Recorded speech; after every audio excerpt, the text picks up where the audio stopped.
कर रहे थे।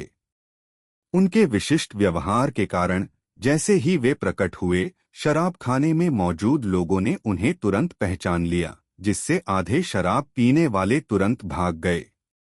कोई भी विश्व सरकार के खुफिया एजेंटों से उलझना नहीं चाहता था। अगर वे उत्सुक भी थे, तो मुसीबत के डर से वे यहाँ रुकना पसंद नहीं करते थे। बाकी ग्राहक सभी समुद्री डाकू थे। हालांकि वे सीपी एजेंटों को देखकर भाग नहीं रहे थे, लेकिन वे घबराए हुए थे और अपना मुंह बंद रखे हुए थे। ईशान, ऋतु और रीजू पहले तो द्वीप के लजीज व्यंजनों का लुत्फ उठा रहे थे, लेकिन जब उन्होंने इन एजेंटों को देखा तो ऋतु अपने हाव भाव बदलने से खुद को नहीं रोक पाई और लगभग भागने के लिए उठ खड़ी हुई। भागने के शुरुआती सालों में उसका सामना ऐसे ही कपड़े पहने कई लोगों से हुआ था, इसलिए वह अच्छी तरह जानती थी कि वे कौन हैं। उसकी घबराहट को देखते हुए ईशान ने तुरंत हाथ बढ़ाकर उसका हाथ पकड़ लिया, उसे बैठे रहने के लिए कहा और धीरे से अपना सिर हिलाकर उसे संकेत दिया कि वह जल्दबाजी न करे। ऋतु को आखिरकार एहसास हुआ कि अब वह अकेली नहीं है, बार बार भागने के खतरों का सामना कर रही है। इयान की आश्वस्त करने वाली निगाहों से प्रोत्साहित होकर वह किसी तरह संभली और बिना कोई अचानक हरकत किए बैठी रही। फिर भी अपनी तमाम कोशिशों के बावजूद वह अपने शरीर में दौड़ती हल्की सी सिहरन को दबा नहीं पाई। उसने अपना सिर नीचे कर लिया, अपनी आंखें उठाकर एजेंटों की नजरों से मिलने से भी डर रही थी। एजेंटों में नेता एक असाधारण रूप से लंबा व्यक्ति था। उसकी ऊंचाई अपरंपरागत थी, क्योंकि वह उसकी लंबी ऊंची टांगों में समाहित थी, जो दो ऊंचे और पतले बांस के डंडों जैसी लग रही थीं। अजीब बात यह थी कि उसका चेहरा भी सभ्य लग रहा था। उसने चश्मा पहना हुआ था और ठुड्डी पर एक सज्जन दाढ़ी थी। अपने हाथों को जेबों में डाले हुए वह लगभग 10 CP6 सदस्यों को शराब खाने में ले गया और सीधे इयान की मेज की ओर जाने से पहले उसने शेष समुद्री डाकुओं की ओर घृणा भरी नजरों से देखा। ईशान सामा। दुबले पतले नेता ने ईशान के पास आकर गहरा प्रणाम किया, अपना पूरा शरीर 90 डिग्री के कोण पर झुका लिया, जिससे एक भयानक दृश्य बन गया। मुस्कुराते हुए उसने अपना परिचय दिया, मैं जेरी हूँ, एक CP6 एजेंट। मुझे सेंट पॉपुलर में आपके आगमन की सूचना मिली है, इसलिए मैं आपको मरीन का संदेश देने आया हूँ। लेकिन ईशान ने उसकी तरफ देखा तक नहीं। बेपरवाही से रुमाल पकड़कर उसने इत्मीनान से अपना मुंह पोंछा और फिर यूं ही जवाब दिया, दफा हो जाओ। देख नहीं रहे हो मैं खाना खा रहा हूं। ईशान पहले भी CP एजेंटों से निपट चुका था। जब उसने सेलेस्टियल ड्रैगन्स से 10 अरब बेरीज की जबरन वसूली की, तो CP0 के एजेंट ही उससे बातचीत करने आए थे। हालांकि उन एजेंटों ने अपनी असली पहचान छिपाने के लिए मुखौटे पहने थे, फिर भी कम से कम CP0 के सदस्यों ने बेदाग व्यवहार बनाए रखा। इसके विपरीत CP6 एजेंटों का यह समूह ईशान को सम्मान का संकेत कहकर संबोधित करते हुए अपने अंतर्निहित अहंकार को छिपा नहीं सका, चाहे उन्होंने कितनी भी कोशिश की हो। ईशान को ठीक ठीक पता था कि उनका ऐसा रवैया क्यों था। CP9 या CP0 के उलट ये एजेंट आम लोगों के सामने कई बार अपनी पहचान जाहिर कर चुके थे। जो लोग उनकी पहचान जानते थे, वे डर और विस्मय से भर जाते थे, जिसने समय के साथ उनके घमंडी व्यवहार को और मजबूत कर दिया। उनका मानना था कि वे विश्व सरकार का प्रतिनिधित्व करते हैं और उच्च पदस्थ अधिकारियों के रूप में कार्य करते हैं, जबकि आम लोग कुछ नहीं बल्कि तुच्छ किसान हैं जो उनके सामने घुटने टेकने को विवश हैं। ईशान को यह नौकरशाही वाला व्यवहार सबसे अधिक नापसंद था और उससे भी अधिक उसे यह बात खटकती थी कि ये एजेंट न केवल अहंकार से भरे थे, बल्कि उसकी साथी ऋतु को भी डराते थे। यह द्वीप सेंट पॉपुलर था, वाटर साथ नहीं। ईशान ने सोचा था कि यहाँ कोई CP कर्मी नहीं होगा, इसलिए वह ऋतु को साथ ले आया था। लेकिन उसे हैरानी हुई कि ये जिद्दी लोग फिर भी वहां पहुंच ही गए। वह शांतिपूर्वक भोजन भी नहीं कर पाता था। निगरानी की यह निरंतर भावना उसे क्रोधित कर रही थी। तो फिर ईशान उनके प्रति विनम्र कैसे हो सकता है? यान की बातें सुनकर जेरी एक पल के लिए रुक गया, मानो उसे दफा हो जाने का हुक्म सुनकर वह स्तब्ध रह गया हो। उसका चेहरा लाल और सफेद हो रहा था, मानो वह अपना आपा खोने वाला हो। हालांकि उसने खुद को संभाला। शायद यान के साथ सरदारों में से एक होने की याद आ रही थी और लापरवाही से काम करने से हिचकिचाया। उसने एक बार फिर मुस्कुराने की कोशिश की और ईशान को समझाने की कोशिश की, श्रीमान, हम सचमुच मरीन का संदेश देने आए हैं। क्या आप नहीं चाहेंगे? इससे पहले कि वह अपनी बात पूरी कर पाता, एक प्लेट हवा में तेजी से आई और सीधे उसके चेहरे पर आकर लगी। जबरदस्त जोर से प्लेट के टुकड़े टुकड़े हो गए, जिससे उसका चेहरा खून से लथपथ हो गया और वह पीछे की ओर जमीन पर गिर पड़ा। मैंने कहा था ना, दफा हो जाओ। क्या तुम बहरे हो या कुछ और? यान का चेहरा काला पड़ गया। वो खड़ा हुआ और जेरी की तरफ इशारा करते हुए उसे डांटने लगा। शायद उस जमाने में अपने गुरु कोशीरो के सौम्य स्वभाव से प्रभावित होकर ईशान उस तरह का इंसान नहीं था जो गंदी भाषा का इस्तेमाल करना पसंद करता हो। हालांकि अब वह गालियां दे रहा था, बार बार दफा हो जाओ कह रहा था, जिससे जाहिर हो रहा था कि वह कितना नाराज था। हालांकि उसे यह भी पता था कि CP6 सदस्यों का यह समूह शायद मरीन्स का संदेश देने आया है, तो क्या हुआ? अगर उसका मन होता तो वह सुन लेता, लेकिन अगर वह नहीं सुनना चाहता तो वे क्या कर सकते थे? यान ने गुस्से में आकर वह प्लेट जेरी के चेहरे पर दे मारी, जिससे उसका चेहरा फूलों से भर गया। कितना दिखावटी कुत्ता था, उसके सामने तो प्लेट भी हल्की थी। ऋतु ने हैरानी से ईशान को देखा। उसे उम्मीद नहीं थी कि ईशान बिना वजह पूछे सीधे CP सदस्यों पर हमला कर देगा। लेकिन सोचने पर ऋतु को अचानक समझ आ गया कि ऐसा क्यों हो रहा है। ईशान ने शायद उसके अंदर के डर को भांप लिया होगा और उससे किए अपने शुरुआती वादे को पूरा करने के लिए यह रास्ता चुना होगा। उनके जैसे कप्तान के अधीन नौकायन करने से वास्तव में सुरक्षा की भावना आती है। रॉबिन का दिल अनियंत्रित रूप से गर्म हो गया और उसकी चिंता गायब हो गई। CP6 के सदस्य शुरू में अपने कप्तान पर हुए हमले से स्तब्ध रह गए। वास्तविकता में वापस आने के बाद उन्होंने जल्दी से जेरी को उठाया। हालांकि चेहरे पर खून लगा होने के कारण जेरी ने अपने साथियों का सहारा झटक दिया और शर्मिंदगी और गुस्से में आकर उसने सीधे अपने हाथों पर लगे नक्कल डस्टर दिखाए। वह ईशान पर चिल्लाया, धिक्कार है। मैं विश्व सरकार का एक खुफिया एजेंट हूं। तो क्या हुआ अगर तुम एक सरदार हो? मुझ पर हमला करने की तुम्हारी हिम्मत कैसे हुई? यह एक बड़ी सजा है। यह कहने के बाद उन्होंने मुक्केबाजी की मुद्रा अपनाई और गुस्से से कहा, बहुत अच्छा, तो मुझे यह समझने दीजिए कि क्या आप एक सरदार अपने खिताब के लायक हैं? जेरी ऑरोरा फ्लिकर जैब। हमला करते हुए चिल्लाते हुए जेरी ने ऊपर से ईशान की तरफ एक मुक्का मारा। उसकी मुक्के मारने की गति वाकई काफी तेज थी, लेकिन अगले ही पल ईशान ने अपने बाएं हाथ से धीरे से मुक्का रोक दिया। अपनी हथेली खोलकर जेरी की मुट्ठी पकड़ते हुए यान की आंखों में खतरनाक चमक दौड़ गई। उसके चेहरे पर मुस्कान आ गई और उसने जेरी से कहा, तुम्हें यह रहस्यमय आत्मविश्वास किसने दिया? तुम्हें कैसे लगा कि तुम अपनी क्षमता के योद्धा शिचिबुकाई के खिलाफ लड़ सकते हो? बोलते समय ईशान ने जेरी के हाथ पर दबाव बढ़ा दिया और हड्डियों के टूटने की आवाजें पूरे रेस्तरां में गूंजने लगीं, जो वहां बैठे सभी लोगों को सुनाई दे रही थीं। यान के जोर लगाने से जेरी अचानक दर्द से चीख पड़ा। उसे लगा जैसे उसकी मुट्ठी कुचलने वाली है और उसका दर्द असहनीय हो गया है।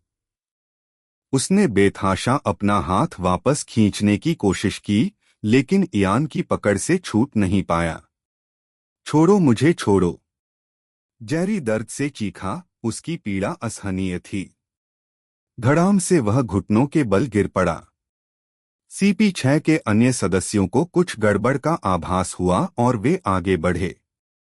काले सूट पहने दो गुर्गों ने जेरी के कंधों को पकड़कर उसके हाथ पीछे खींचने में मदद की। हालांकि उसी क्षण घंटियों की एक तेज आवाज सुनाई दी। इयान के दाहिने हाथ पर बंधी रूनिक पट्टी हिल गई और नजरों से ओझल हो गई। अगले ही पल तेज गर्मी का एक जबरदस्त झोंका, जो हवा को झुलसा देने वाला था, पूरे सराय में फैल गया। जैसे ही इयान की कलाई पर काली लपटें उभरीं, सबसे पहले उनके प्रकोप का सामना जेरी को करना पड़ा। ईशान की मुट्ठी तुरंत काली लपटों में घिर गई। इस भयानक आग की तीव्रता इतनी तीव्र थी कि जेरी का हाथ तुरंत काले कार्बन के टुकड़ों में बदल गया और जमीन पर गिर गया। बिना किसी दर्द के जेरी का पूरा दाहिना हाथ गायब हो गया था। लेकिन बात यहीं खत्म नहीं हुई। जेरी की बाह को जलाने के बाद काली लपटें उसके पूरे शरीर पर फैल गईं और उसके पूरे शरीर को अपनी चपेट में ले लिया। फिर उसके सिर में भी आग लग गई। शराब खानों में रहने वाले स्तब्ध रह गए। उनकी आंखों के सामने एक अवास्तविक दृश्य सामने आया। आग की लपटों की निरंतर बढ़ती लहरों में जलता हुआ जेरी पल भर में सिर से पैर तक जले हुए कार्बन में बदल गया। जहां भी आग फैली, कार्बन के अवशेष भयावह कमफेद्दी की तरह गिर रहे थे। दृश्य में एक भयानक असंगति व्याप्त थी। जेरी की मदद के लिए आए दो CP6 ऑपरेटिव भी इस क्रूर नीति से नहीं बच पाए। जेरी के शरीर के संपर्क में आने से वे ओब्सीडियन की लपटों की चपेट में आ गए। इस प्रकार पलक झपकते ही तीनों CP6 एजेंट सामूहिक निगाहों के सामने इस दुनिया से गायब हो गए और पीछे जमीन पर केवल काली राख के 3 ढेर छोड़ गए, जो उनकी उपस्थिति का एक भयावह प्रमाण था। शराब खाने के भीतर घुटन भरा सन्नाटा छाया हुआ था, यहाँ तक कि फुसफुसाहट भी नहीं हो रही थी। काफी देर बाद ही एक अकेली धीमी सी घूंट गूंजी, किसी के लार निगलने की हल्की सी आवाज। इस धीमी सी आवाज ने शराब खाने के माहौल में फिर से जान डाल दी। और जैसे ही जीवन पुनः जागृत हुआ, तो उसे तीव्र श्वासों की ध्वनि का सामना करना पड़ा। जेरी और बाकी 2 एजेंटों को भस्म करने के बाद ईशान बेपरवाही से अपनी सीट पर बैठ गया, मानो कुछ अनहोनी ही न हुई हो। एक पेय पदार्थ को होठों से लगाकर उसने लापरवाही से एक घूंट लिया। CP6 के सदस्य दहशत से व्याकुल इयान की मेज से दूर ही रहे। 3 लोगों का अचानक गायब होना किसी के लिए भी चिंता का विषय था, फिर भी वे स्थिर रहे, एक दूसरे को भ्रमित निगाहों से देखते रहे। किसी ने भी पास जाने की हिम्मत नहीं की। फिर अपना ड्रिंक खत्म करने के बाद ईशान ने एक तेज आवाज में गिलास मेज पर पटक दिया। धीमे स्वर में उसने कहा, भागो। उसकी आवाज धीमी थी, लेकिन CP6 के लिए यह बिजली की तरह गूंज रही थी। इससे पहले कि वे कुछ सोच पाते, बाकी सदस्य डरे हुए चूहों की तरह तितर-बितर हो गए। वे दुम मोड़कर शराब खाने के बाहर की ओर भागे और इस बात पर अफसोस जताने लगे कि उनके पास अतिरिक्त अंग नहीं हैं जो उन्हें ज्यादा रफ्तार दे सकते थे। जैसे ही भीड़ बाहर निकलने की ओर बढ़ी, एक अराजक भागम-भाग मच गई। देखने वालों की नजर में काले सूट पहने ये लोग पूरी तरह से लथपथ दिखाई दे रहे थे, एक दूसरे से धक्का मुक्की करते हुए बाहर निकल रहे थे। कुछ लोगों ने तो जल्दबाजी में अपने जूते भी खो दिए। CP6 के सदस्यों के चले जाने के बाद शराब खाने के ग्राहकों ने बेपरवाही का नाटक किया और अपना खाना फिर से शुरू कर दिया। लेकिन एक अटूट सन्नाटा छा गया। कोई बर्तन नहीं खनक रहा था, कोई फुसफुसाहट बाहर निकलने की हिम्मत नहीं कर रही थी। वे चुपके से इयान के समूह की ओर नजरें चुरा रहे थे, मानो सुइयों पर बैठे हों। अब इन समुद्री लुटेरों के दिलों में अफसोस घर कर गया। काश उन्होंने पहले ही भागने का मौका गवा दिया होता।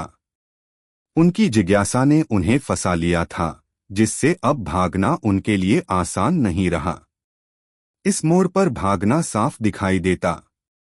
दूसरी ओर ईशान ने उनकी बातों पर ध्यान नहीं दिया और अपने भोजन का स्वाद लेता रहा। अपनी ठुड्डी को हाथ में थामे रीजू ने ईशान से फुसफुसाते हुए कहा, क्या यह समझदारी है? विश्व सरकार के एजेंटों को खत्म करना मुसीबत को न्योता तो नहीं होगा। किसी बात से मत डरो। ईशान हंसा। वे कोई निर्णायक व्यक्ति नहीं हैं। विश्व सरकार 3 एजेंटों के लिए एक सरदार के साथ अपनी प्रतिष्ठा को खतरे में नहीं डालेगी। कुछ देर सोचने के बाद रीजू को उसका तर्क सही लगा और उसने सहमति में सिर हिला दिया। वह मुस्कुराई और ईशान को खाते हुए देखने में संतुष्ट थी। ऋतु की ओर मुड़कर ईशान ने उससे कहा, माफ कीजिए, मुझे यहाँ विश्व सरकार के एजेंटों की मौजूदगी का अंदाजा नहीं था। ऋतु ने सिर हिलाया। माफी मांगने की जरूरत नहीं है। इसके बजाय मुझे तुम्हारा शुक्रिया अदा करना चाहिए। जैसा कि मैंने कहा, जब तक मैं हूं, कोई भी तुम्हें नुकसान नहीं पहुंचा सकता, ईशान ने कहा। यहां तक कि मरीन एडमिरल भी नहीं। ऋतु चुप रही, उसकी मनमोहक मुस्कान उसकी समझदारी का इजहार कर रही थी। वह जानती थी कि ईशान अपना वादा जरूर निभाएगा। तीनों खाना खाते और बातें करते रहे, तभी अचानक शराब खाने का दरवाजा फिर से खुल गया। ईशान ने भौहें सिकोड़ लीं और शोरगुल की जड़ की ओर नजर दौड़ाई। ऐसा लगा जैसे कोई समुद्री डाकू अंदर घुस आया हो, फिर भी उसका रंग पीला पड़ गया था और वह जोर जोर से हाँफ रहा था। उसके चारों ओर बेचैनी का माहौल था। यह तो बुरा है, समुद्री डाकू ने अंदर घुसते ही उत्तेजित स्वर में शराब खाने में बैठे लोगों से कहा, समुद्र में एक जहाज आ रहा है। एक जहाज? चुप। एक और समुद्री डाकू, जो उस नए समुद्री डाकू के दल का ही सदस्य लग रहा था, तुरंत उठ खड़ा हुआ। घबराए हुए इयान के समूह की ओर देखते हुए उसने घबराए हुए समुद्री डाकू से फुसफुसाते हुए कहा, तमाशा मत करो। जहाज का आना कोई आश्चर्य की बात नहीं है। शोर मत मचाओ।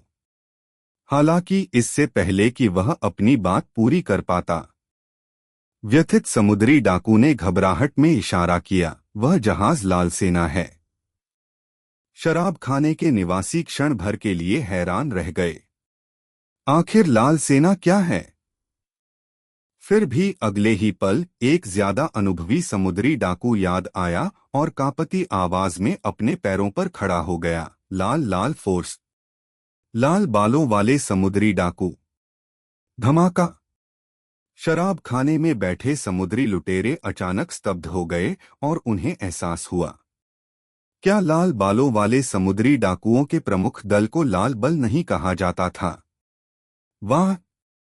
द्वीप पर शिचिबुकाई का होना ही तो काफी आश्चर्यजनक था, लेकिन अब योनकोस के आने की खबर फैल गई। जल्दी जल्दी भागो! किसी ने बिना किसी चेतावनी के चिल्लाया और उसी क्षण सभी समुद्री लुटेरों को होश आ गया। वे एक झुंड की तरह पूरी तत्परता से प्रेरित होकर शराब खाने के प्रवेश द्वार की ओर दौड़ पड़े।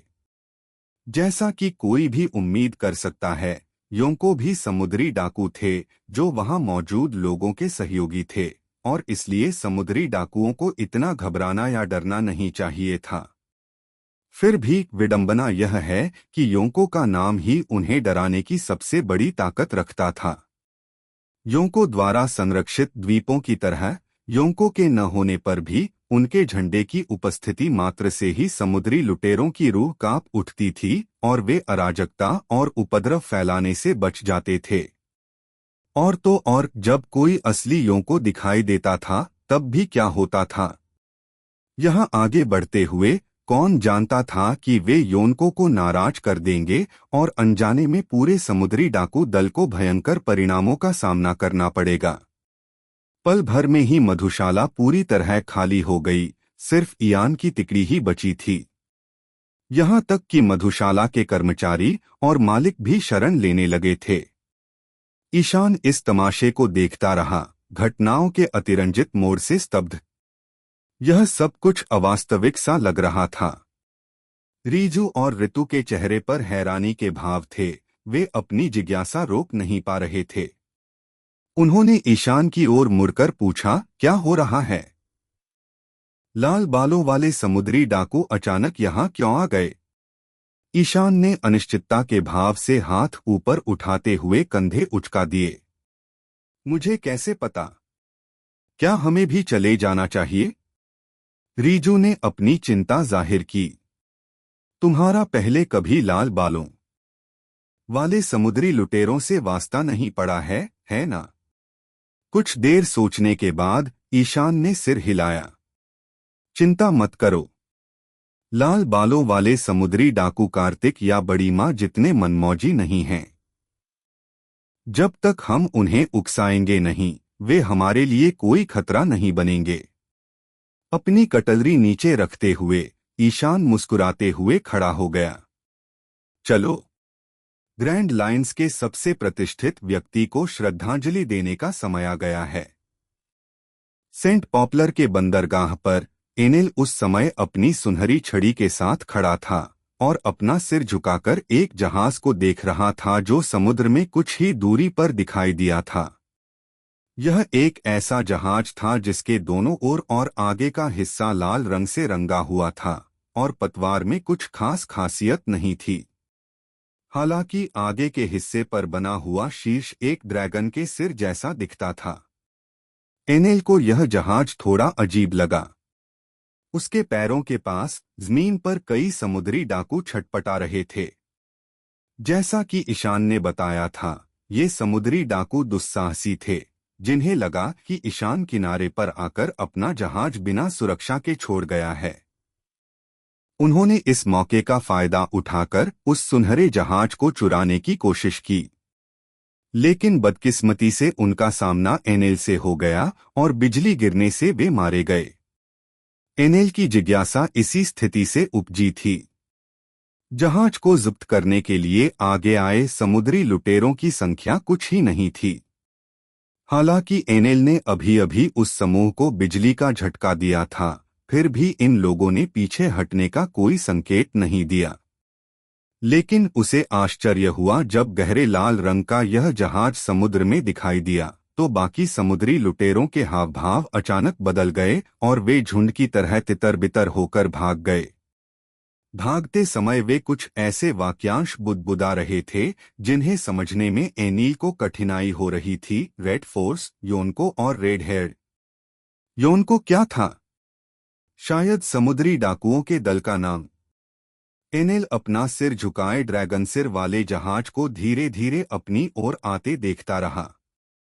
तभी उसने जहाज की पटरी पर एक आदमी को खड़ा देखा जिसकी आंख के सामने 3 निशान थे। उस आदमी के बाल लाल थे और वह आर्क मैक्सिम को बड़ी बड़ी आंखों से घूर रहा था। ओह ओह ओह! लाल बालों वाला आदमी आश्चर्य से आंखें फाड़े चिल्लाया। उसने एनेल पर जोर से चिल्लाया, अरे अरे अरे! मेरे दोस्त, तुम्हारा जहाज वाकई बहुत शानदार है। क्या मैं जहाज पर आकर देख सकता हूं? नहीं। एनेल ने अपनी सुनहरी छड़ी थपथपाई और कहा, इस जहाज के पास जाना मना है। क्या ऐसा है? अच्छा तो छोड़ो। लाल बालों वाले आदमी ने अपना सिर खुजलाया, हंसा और उसे कोई फर्क नहीं पड़ा। लेकिन ठीक उसी समय मुंह में पाइप लिए एक हट्टा कट्टा आदमी लाल बालों वाले आदमी के पास आया। उसने फुसफुसाकर उससे कुछ बातें कहीं और फिर एनेल ने देखा कि लाल बालों वाला आदमी अपना सिर उठाकर आर्क मैक्सिम के मस्तूल की ओर देख रहा है। हाँ, सच में। लाल बालों वाला आदमी हंसते हुए बोला, मस्तूल पर समुद्री डाकुओं का झंडा लहराता देखकर अपनी हंसी नहीं रोक पाया। उसने अपने दाहिने हाथ से अपनी जांघ पर थपथपाया और जोर से हंस पड़ा। तभी एनेल ने देखा कि इस लाल बालों वाले आदमी का बायां हाथ विचित्र रूप से कटा हुआ था। उस क्षणिक व्याकुलता में एनेल को एहसास हुआ कि लाल बालों वाला आदमी अचानक गायब हो गया है। तभी उसके पीछे एक हल्की सी धमाका हुआ। चौंककर एनेल ने पलटकर देखा कि वह आदमी बिना उसकी जानकारी के किसी तरह आर्क मैक्सिम पर छलांग लगा चुका था। उसके सामने खड़ा यह आदमी अपनी कमर पर पश्चिमी शैली की तलवार लटकाए हुए था और बीच शॉर्ट्स पहने हुए था, जिससे उसकी लंबी बालों वाली टांगें साफ दिखाई दे रही थीं। उसने पैरों में चप्पल भी पहनी हुई थी।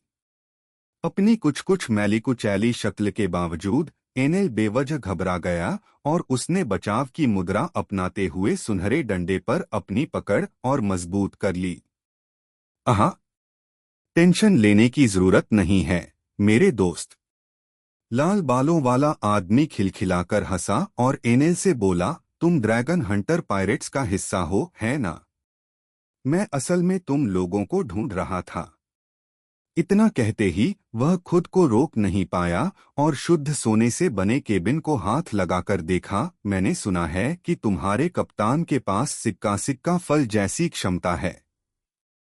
तुम जरूर बहुत अमीर होगे। असल में मैंने पहली बार पूरी तरह से सोने से बना जहाज देखा है। हालांकि आर्क मैक्सिम पर ईशान का कब्जा हो चुका था, फिर भी एनेल उसे अपना मानता था, क्योंकि ईशान ने कहा था कि व्यवस्था पूरी होने के बाद एनेल जहां चाहे जा सकता है। उसे जहाज वापस पाने और अपने वतन लौटने की भी उम्मीद थी, इसलिए वह जहाज की बहुत रक्षा करता था। इस लाल बालों वाले अनजान आदमी को अपने जहाज पर रखे सोने को छूने की हिम्मत करते देखकर एनेल खुद को और रोक नहीं सका। इसे मत छुओ, एनेल लाल बालों वाले आदमी पर चिल्लाया और साथ ही अपनी दाहिनी मुट्ठी बिजली की तरह उसकी ओर उछाल दी। हालांकि उस आदमी ने ड्रैगन हंटर पायरेट क्रू का नाम लिया था, एनेल को समझ नहीं आ रहा था कि यह आदमी दोस्त है या दुश्मन।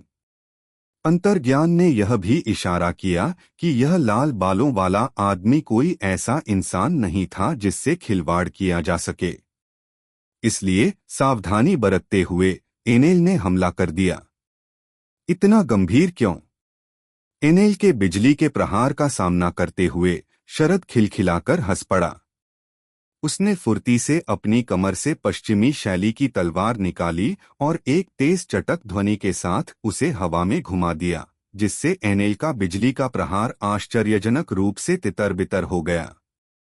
एनेल की आंखें चौड़ी हो गईं। हालांकि उसके पिछले हमले में थोड़ी परीक्षा की भावना थी, उसने कभी सोचा भी नहीं था कि उसका प्रतिद्वंद्वी उसे इतनी आसानी से नाकाम कर देगा। जबरदस्त ताकत। लगता है लोगिया डेविल फ्रूट इस्तेमाल करने वाला होगा। लाल बालों वाले आदमी ने तलवार हाथ में घुमाई, फिर कमर में बांध ली। उसने उत्सुकता से पूछा, फिर भी मुझे याद नहीं आता कि ड्रैगन हंटर पायरेट क्रू में तुम्हारे जैसा कोई सदस्य हो। हालांकि एनेल ने उसकी बातों का कोई जवाब नहीं दिया। इसके बजाय उसने अपने हाथ में पकड़ी सुनहरी छड़ी घुमाई और अपनी पीठ पर थंडर ड्रम 2 बार थपथपाया। थप थप। 30 मिलियन वोल्ट। Thunder beast. बिजली से बना एक वज्रजनित जानवर तुरंत प्रकट हुआ। एक विशालकाय भेड़िए जैसा वह दहाड़ता हुआ लाल बालों वाले आदमी पर झपटा। उसका खुला हुआ मुंह उसे निगलने के लिए तत्पर था। जिस क्षण थंडर बीस्ट ने झपट्टा मारा, उसी समय पीछे से एक आवाज भी गूंजी, एनेल रुको। यद्यपि स्काइपिया में रहने के दौरान एनेल को ईशान से बुरी तरह से पिटाई का सामना करना पड़ा था, लेकिन उनका हमेशा यही मानना था कि ईशान बिजली पर अपने नियंत्रण के कारण पीछे हट गया था। हालांकि सामने खड़े लाल बालों वाले आदमी के सामने एनेल बिजली को नियंत्रित करने की किसी भी क्षमता को समझ नहीं पाया। हालांकि उस आदमी ने तलवार के वार से उसकी बिजली को आसानी से तितर-बितर कर दिया था, फिर भी वह आश्वस्त नहीं हुआ। इस प्रकार पीछे से ईशान की आवाज सुनने के बाद भी एनेल ने अपना हमला बंद नहीं किया। दुर्भाग्य से इस बार एनेल की किस्मत साथ नहीं दे रही थी। स्काइपिया के उलट ग्रैंड लाइन में अविश्वसनीय रूप से शक्तिशाली लोग भरे पड़े थे और संयोग से एनेल की नजर उनमें से एक सबसे शक्तिशाली व्यक्ति पर पड़ गई। लाल बालों वाला वह आदमी कोई और नहीं बल्कि 4 सम्राटों में से एक शरद था। उस मुक्त वज्र राक्षस का सामना करते हुए उसने अपनी भौहें थोड़ी सिकोड़ी, अचानक अपना शरीर कुंडलित किया और तुरंत अपनी तलवार को एक तीखे प्रहार के साथ आगे बढ़ाया। उसके प्रहार ने सीधे थंडर बीस्ट के खुले मुंह को छेद दिया, जिससे बिजली की ऊर्जा का प्रवाह उसके ब्लेड की ओर बढ़ गया। फिर भी इससे पहले कि यह बिजली शरद के हाथ तक पहुंच पाती, उसने अचानक अपना शरीर हिलाया। उसकी पश्चिमी शैली की तलवार की धार जोर से कांपी और एक जोरदार तड़तड़ाहट के साथ बिजली तितर-बितर हो गई। कहने की जरूरत नहीं कि यह हकी के महत्व का प्रदर्शन था। अगर ईशान ने इसे देखा होता तो शायद उसे यह कुछ जाना पहचाना लगता। यह किसी के नेन के कंपन जैसा एहसास था, लेकिन शरद ने अपनी तलवार के कंपन से यह कर दिखाया। जहां तक एनेल की बात है, वह इन सब कामों से पूरी तरह हैरान था। यह दृश्य देखकर वह हक्का बक्का रह गया। यह दूसरी बार था जब उसका बिजली का हमला नाकाम हो गया था। आप यह कैसे कर रहे हैं? एनेल खुद को रोक नहीं सका और बोल पड़ा। हालांकि शरद के जवाब देने से पहले ही एक व्यक्ति आश्चर्यजनक गति से उनकी ओर बढ़ा। एक जोरदार मुक्का एनेल के सिर के पिछले हिस्से पर लगा।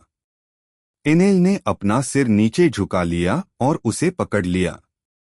उस घूंसे की जानी पहचानी अनुभूति से उसे तुरंत पता चल गया कि जिसने उसे मारा था वह ईशान ही था। ईशान शराब खाने से भागा हुआ आया था। उसका असली इरादा शरद की एक झलक पाने का था, लेकिन बंदरगाह पर पहुंचते ही उसने अचानक एनेल की गोलमटोल आकृति को शरद पर हमला करते देखा। अरे लानत है! ईशान को अचानक बेचैनी सी महसूस हुई। उसे सचमुच उम्मीद थी कि एनेल उसके लिए कोई मुसीबत खड़ी नहीं करेगा। इसलिए ईशान ने तुरंत एनेल पर अपनी लोहे की मुट्ठियों का इस्तेमाल किया।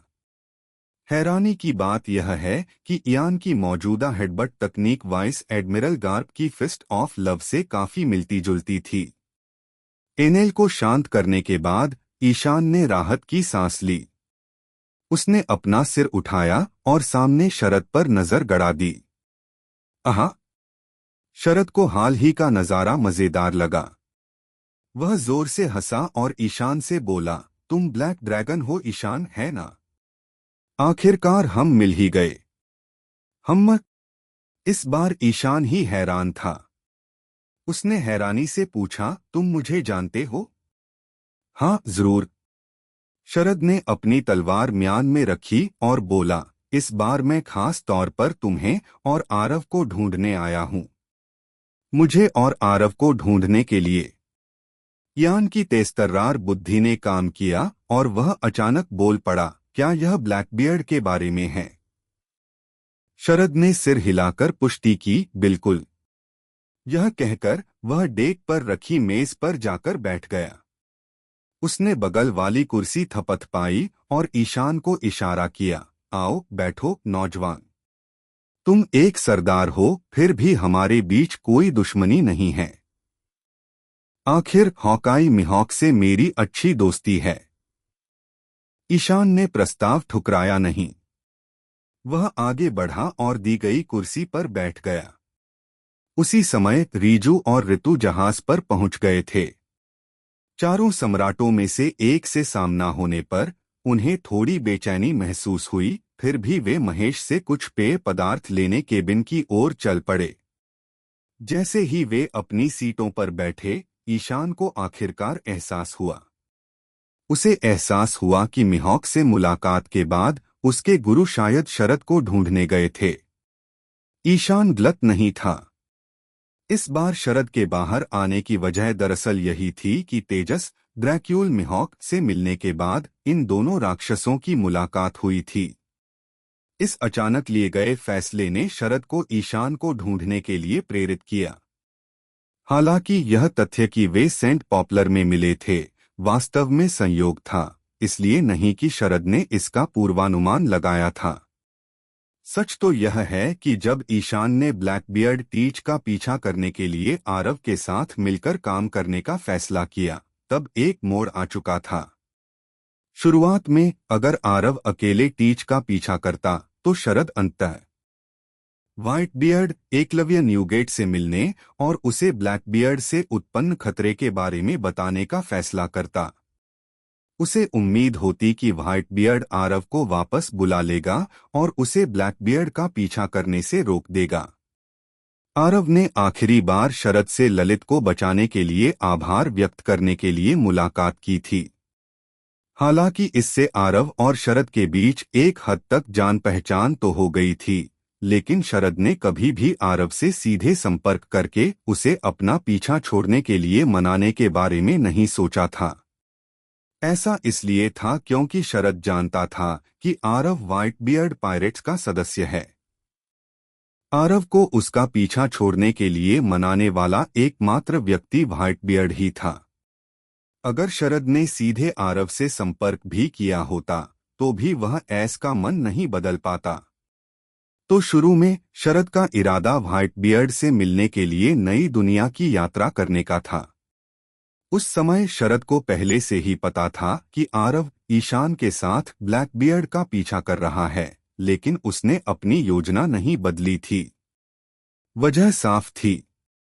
उस समय शरद और ईशान एक दूसरे के लिए बिल्कुल अजनबी थे और समुद्र के 7 सरदारों में से एक इयान की हैसियत को देखते हुए शरद को डर था कि कहीं उसका दखल उल्टा न पड़ जाए।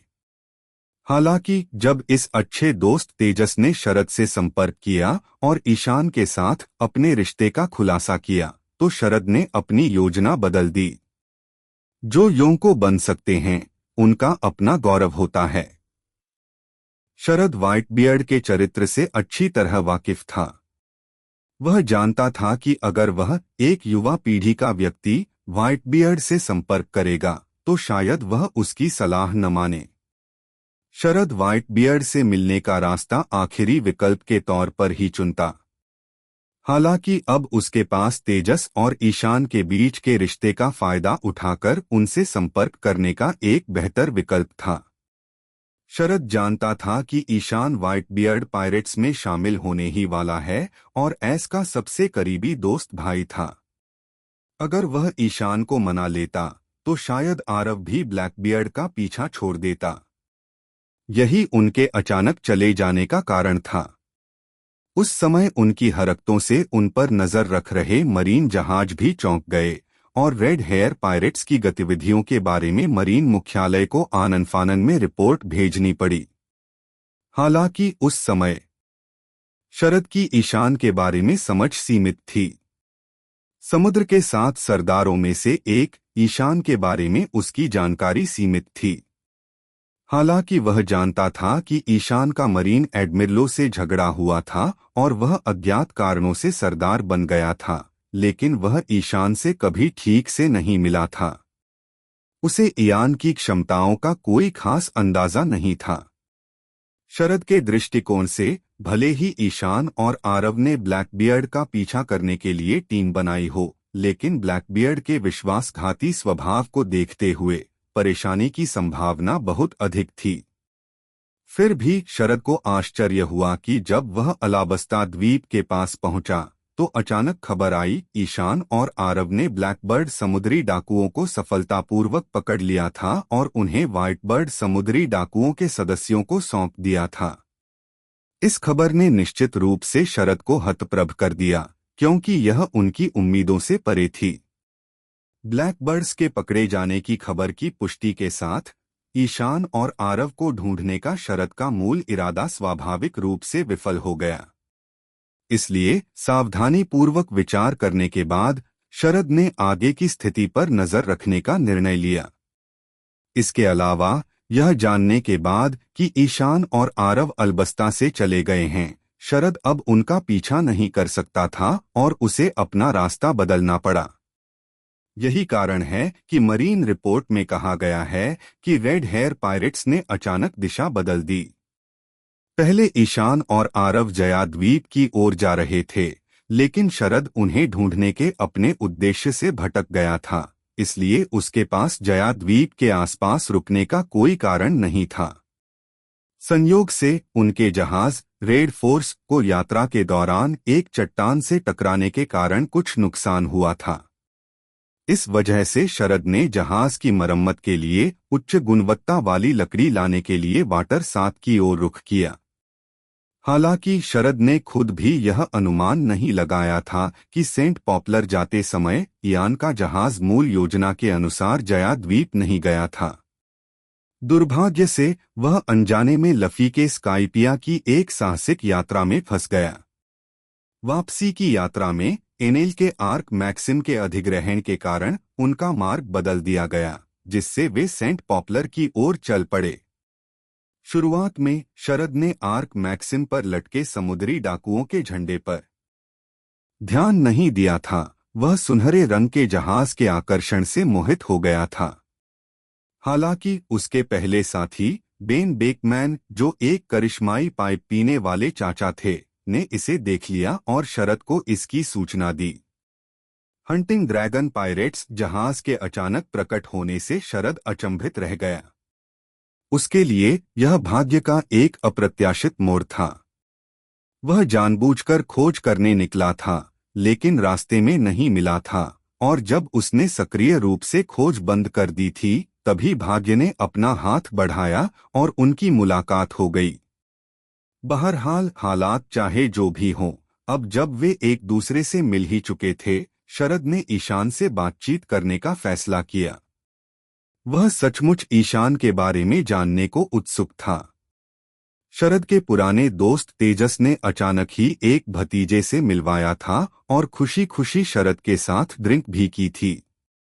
इसलिए शरद का ईशान से मिलने का मन स्वाभाविक रूप से हुआ। शरद ने इतनी वाक्पटुता से बात की, जिससे ईशान को अंततः उन घटनाओं का क्रम समझ में आ गया जो उसके और आरव के अलबस्ता छोड़ने के बाद घटित हुई थीं। अपने सामने लाल बालों वाले सज्जन को देखकर, जो बार बार जोर जोर से हंस रहे थे, ईशान को यह स्थिति अजीब लगी। योंकों में से एक होने के बावजूद शरद का व्यवहार काफी मिलनसार था। उसने एनेल पर हुए हमले वाली घटना का जिक्र तक नहीं किया। ऐसा लग रहा था कि उसने इसे बिल्कुल भी दिल पर नहीं लिया था। यह बात ईशान समझ सकता था, क्योंकि शरद के बारे में उसकी धारणा उस समय की थी जब उसने ईस्ट ब्लू के विंडमिल विलेज में पहाड़ी डाकुओं के एक समूह का सामना किया था। शरद तब भी शांत और प्रसन्नचित्त था।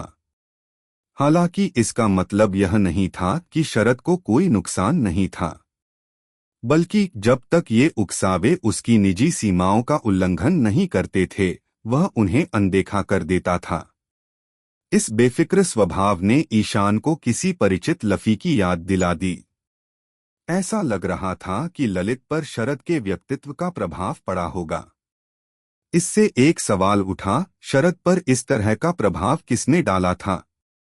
ईशान जब इस बारे में सोच रहा था, तो उसे बस एक ही व्यक्ति याद आया, समुद्री डाकू राजा रघुनाथ देशमुख। रवि के बारे में सोचते हुए ईशान को अचानक किसी और की याद आ गई, सिल्वर राजीव। राजीव अंकल कैसे हैं? ईशान उस आदमी के बारे में सोच रहा था जो समुद्री डाकू राजा का दाहिना हाथ था। पायरेट किंग के पूर्व उपकप्तान राजीव ने सचमुच ईशान से शरद का जिक्र किया था। अपनी जिज्ञासा रोक न पाने के कारण ईशान ने शरद से कहा, उफ शरदनी की, क्या मैं तुम्हें यही कह सकता हूँ? अंकल, राजीव ने पहले भी तुम्हारा जिक्र किया था। उफ शरद महेश द्वारा लाई गई बियर का घूंट भर ही रहा था, लेकिन इयान की बात सुनकर उसने हैरानी से बियर उगल दी। खांसी खांसी। शरद ने कुछ बार खांसकर अपना सिर उठाया।